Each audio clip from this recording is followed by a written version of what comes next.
Aminado po kasi itong si Nina na chubby daw siya.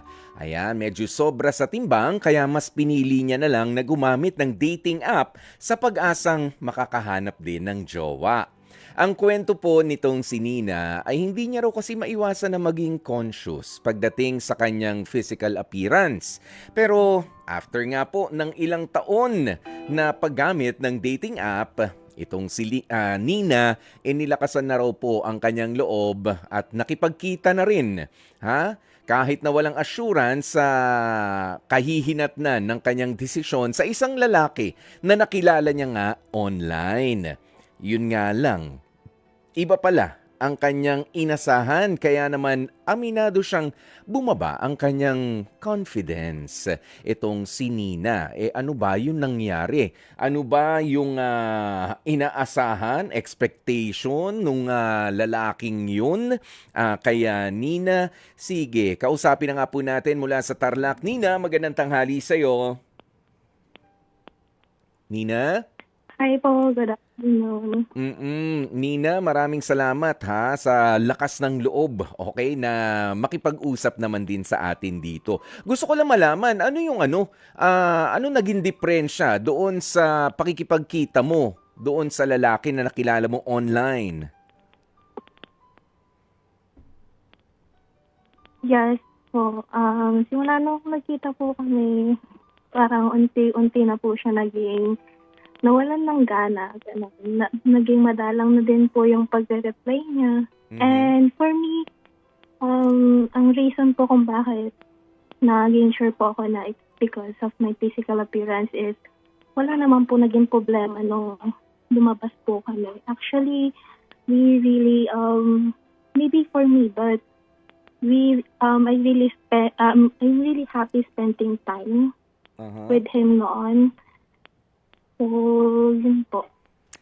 Okay, ganito Nina, yung bang alam mo naman ngayon, 'di ba, sa makabagong panahon yung mga pictures natin na i-edit, 'di ba? Meron pang tulong ng AI. O dati, 'di ba, kahit naman hindi pa ganito kalinis gumawa ng mga pictures and videos ang AI, nai-edit na rin yung mga pictures. Ano ba yun? Ang gamit yung mga filter, ano, kung tawagin. Kumusta ba yung mga pictures na inilagay mo doon sa dating app na ginamit mo as compared sa natural mong itsura?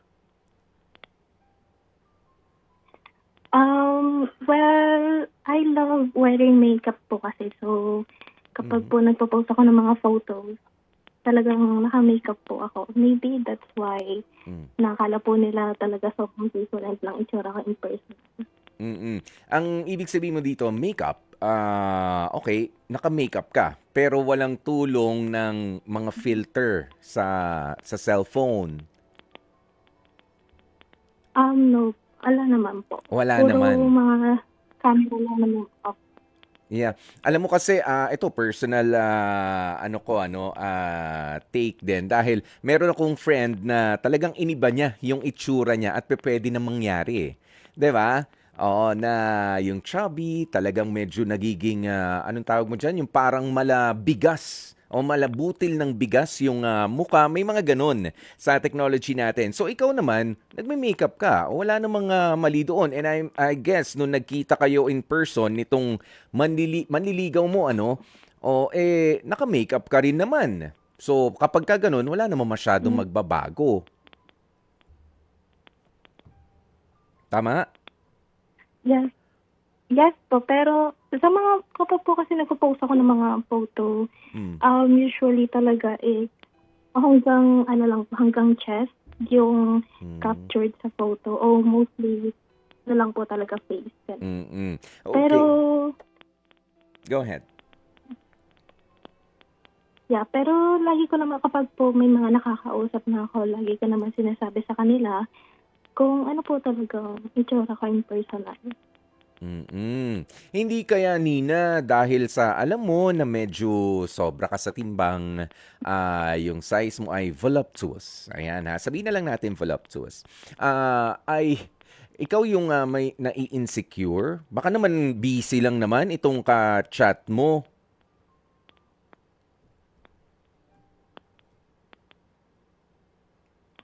Um, Nina? Let's po paulit. Oo.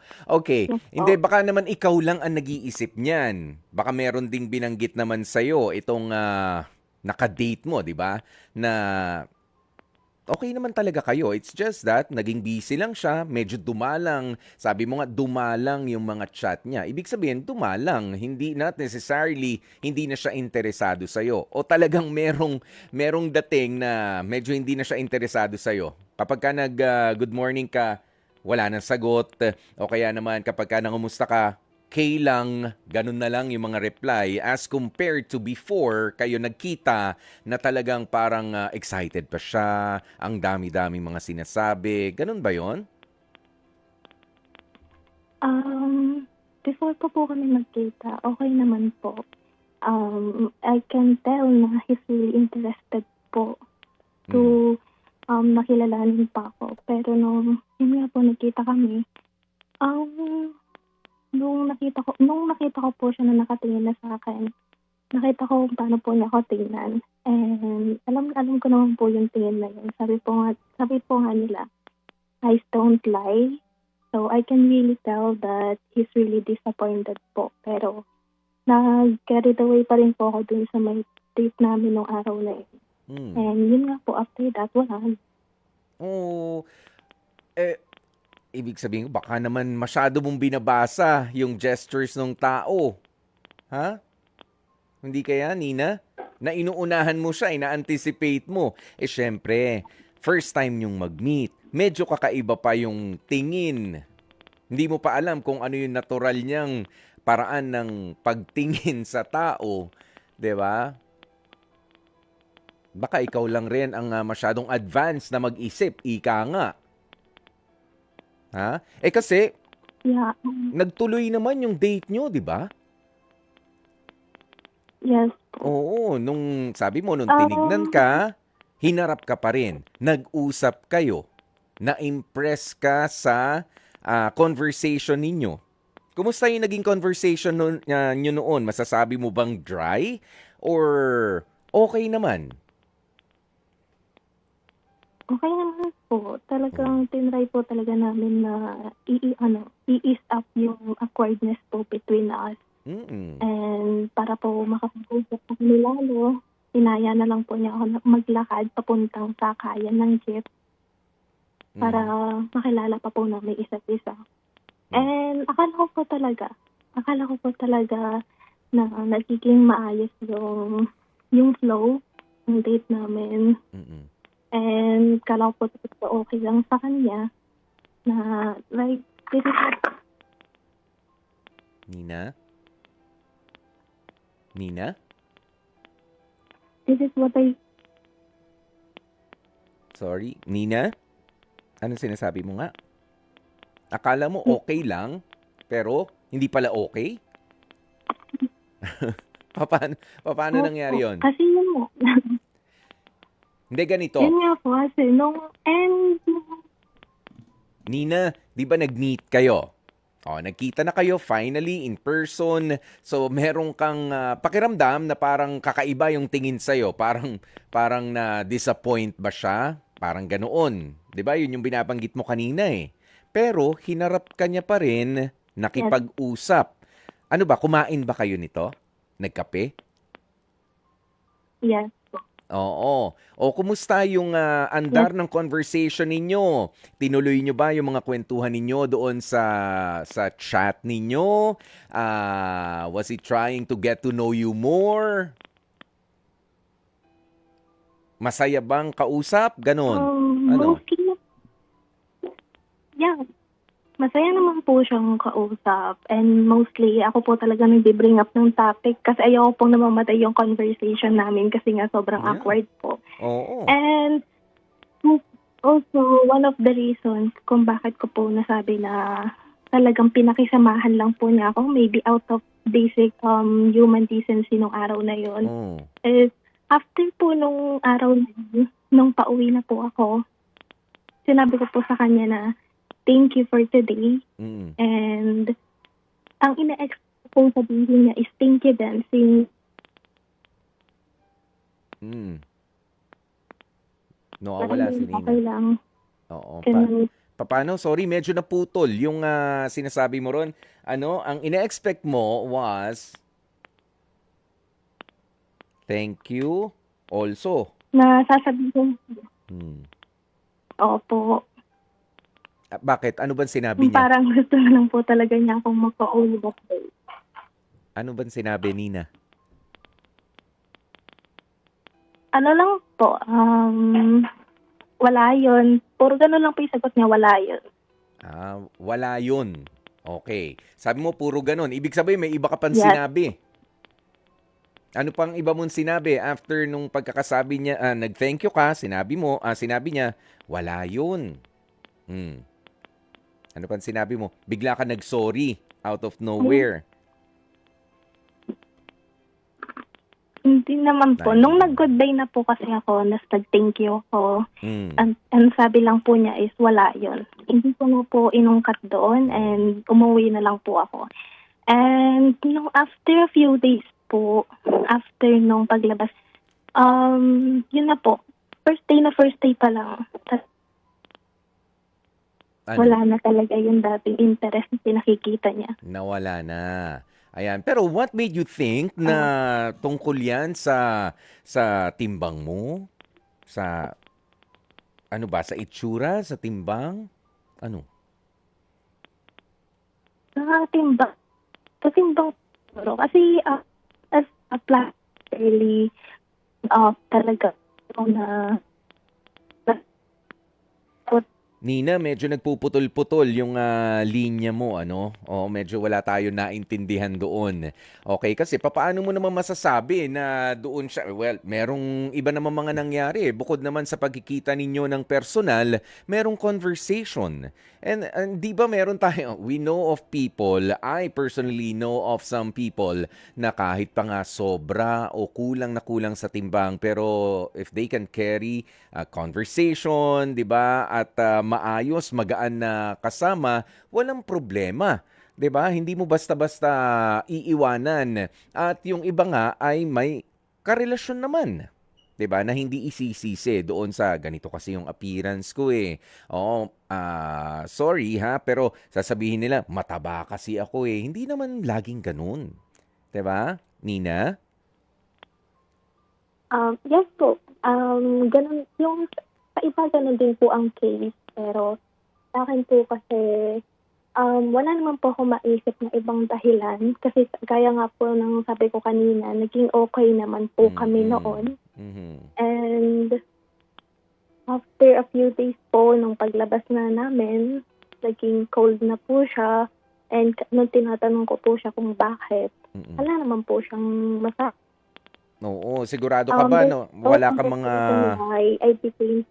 oh, okay. Sigurado ka bang wala kang mga inihirit sa kanya kasi minsan ano, kapag ka meron tayong insecurity, dinadaan natin sa biro, pero kumbaga tayo pa yung naglalaglag sa sarili natin.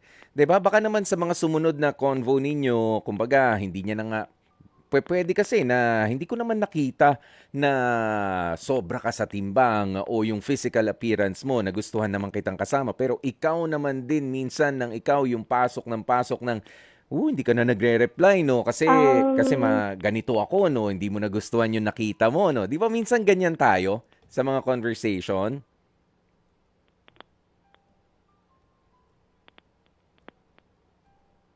Nina? Also na, yun nga pong naging reason kung bakit na naging interesado eh. From my past, past experience, at po marami po akong mga naging kausap dati kahit na hindi ko po sila namimili. Mhm. Pero once I send another photo po, minsan po kasi yung iba, nagpapasend din po sila ng yung parang full body photo po Mm. para po makita po nila kung anong ako. Kasi naman po ako. And once I did, unti-unti na po nagiging ko. Mm. Yeah. If I may ask, Nina, wala ka naman sigurong medical condition, no? Kasi ang alam ko, yung iba naman wala. Dahil may medical condition, kaya sila medyo lumalaki, nag-gain ng weight. 'Di ba? May mga ganoon. Tama ba? Wala ka naman. Wala na. Safe naman tayo doon. Okay. Opo. O, ayan. Pero do you feel healthy sa body mo? Ha? Do you feel happy and Yeah, for me healthy? naman, yeah.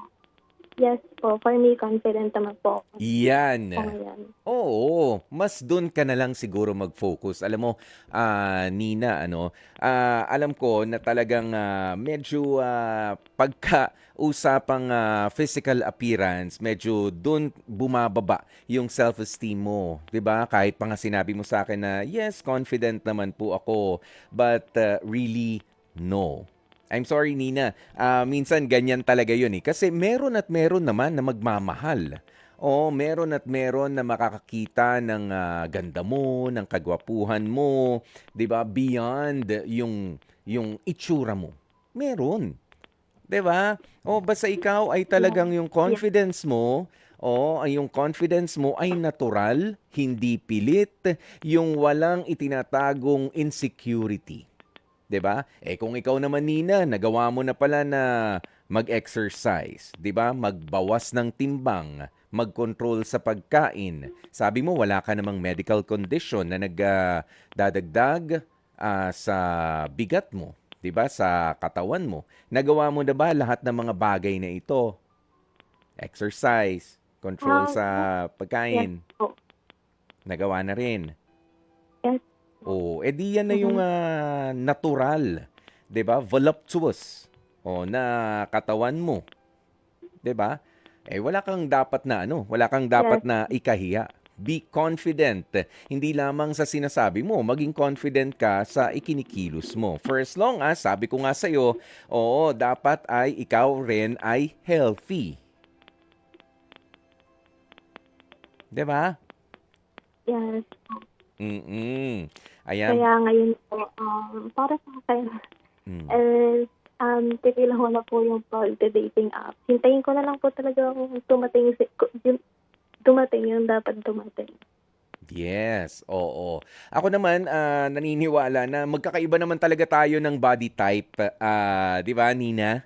Meron talaga yung mga big bones Opo. kung tawagin. Ako, alam ko, parang big bones si Kuya Poy eh. O kapag ka ako namayat ng sobrang payat, nako, alam mo ba dati, nung namayat ako nung college, napagdudahan ako. Oo, nung kapitbahay namin na may edad.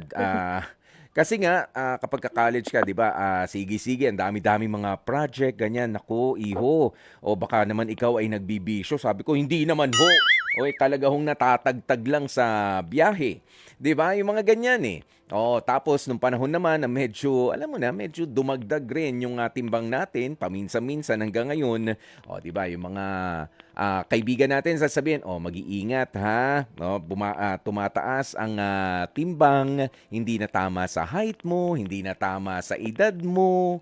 'Di ba, Nina? We have to be conscious. We have to also be physically active. Mm. 'Di ba?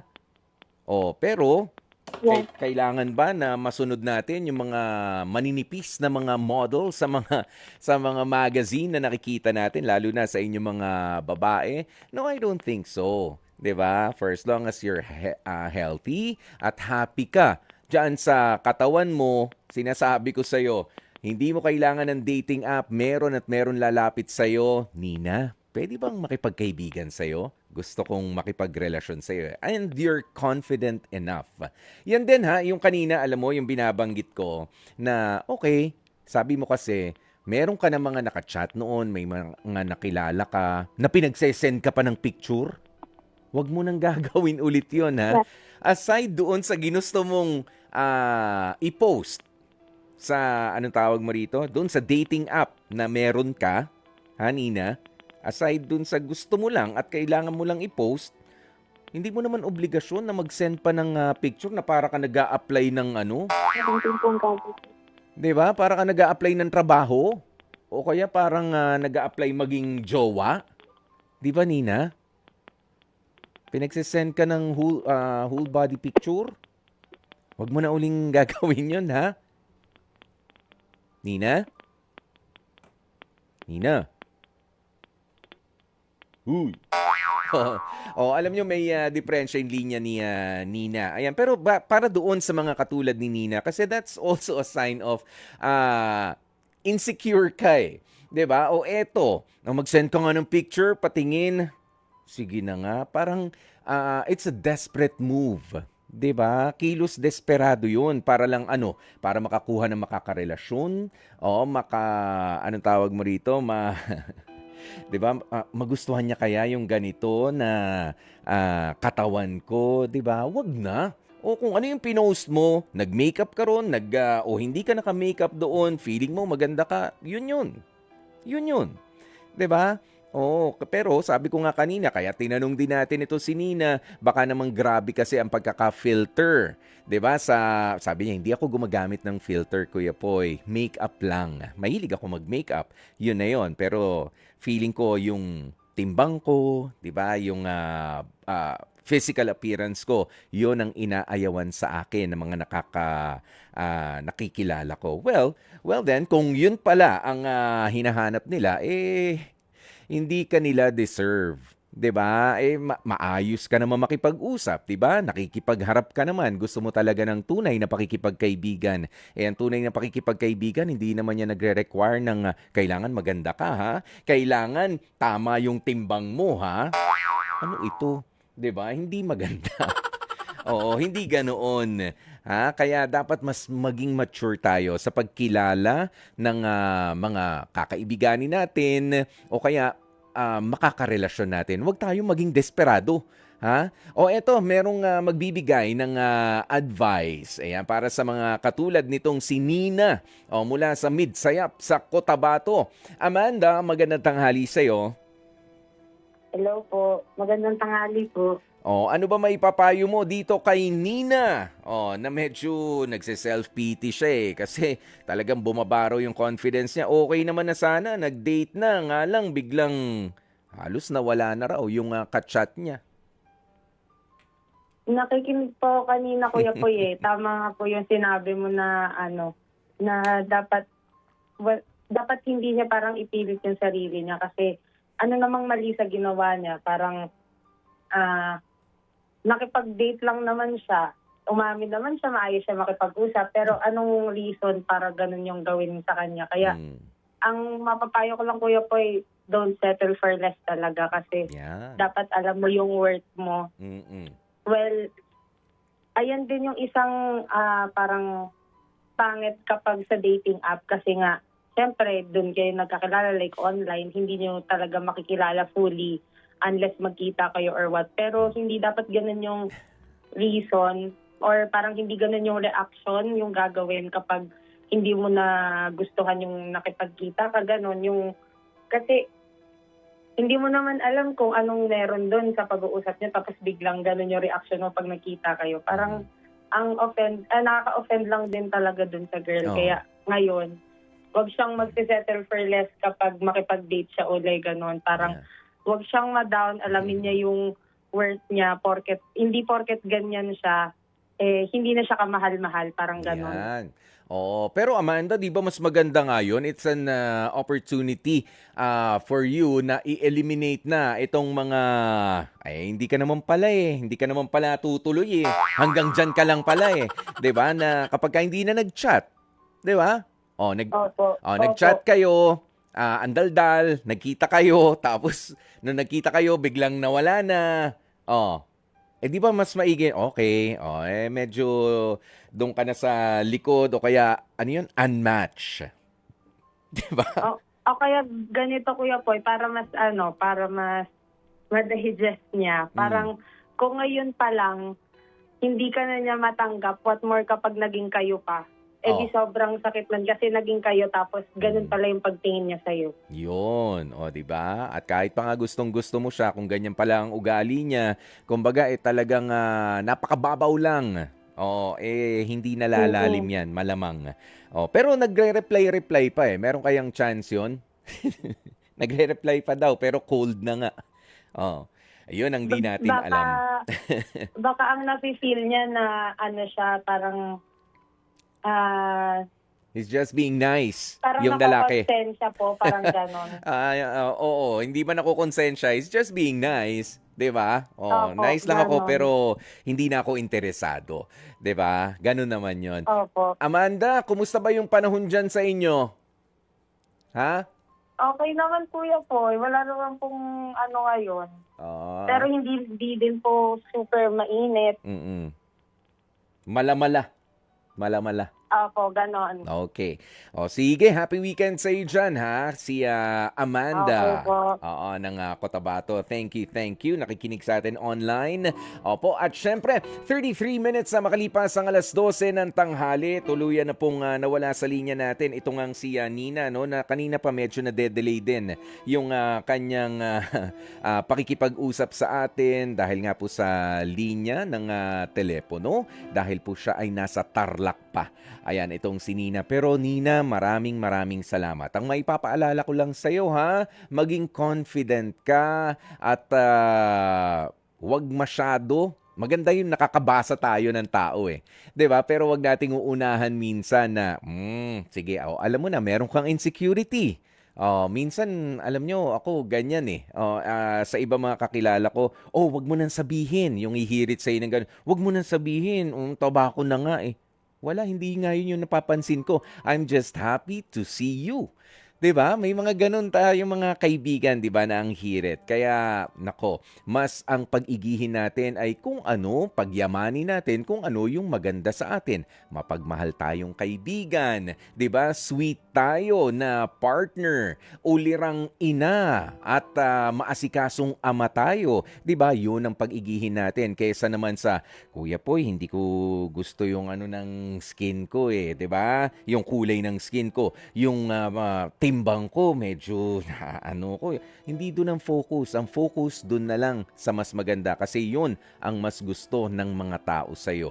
Hindi yung ayaw mo rin sa sarili mo. Diba? Be confident enough na hindi lamang sa sinasabi mo, ganun din sa nararamdaman mo para sa sarili mo. Pero ibang usapan naman kapag ka ikaw ay overly confident naman. Wag din naman po na tayo ay nagiging self-righteous na tayo na lamang ang tama, lahat kayo ay mali. Ikaw, Aaron Tolentino, ha? Mag-repent ka na. Mali! Ikaw, Jeffrey Batlanggaw, magsisi ka na. Weekend na. Diba? Wag naman darating sa ganung punto. Mga kapatid, dito tayo sa totoo. Dito na tayo sa True FM. Mag-subscribe at mag-follow na sa social media accounts at True Network PH sa FB, Instagram, X na dating Twitter, YouTube, TikTok, and podcasts.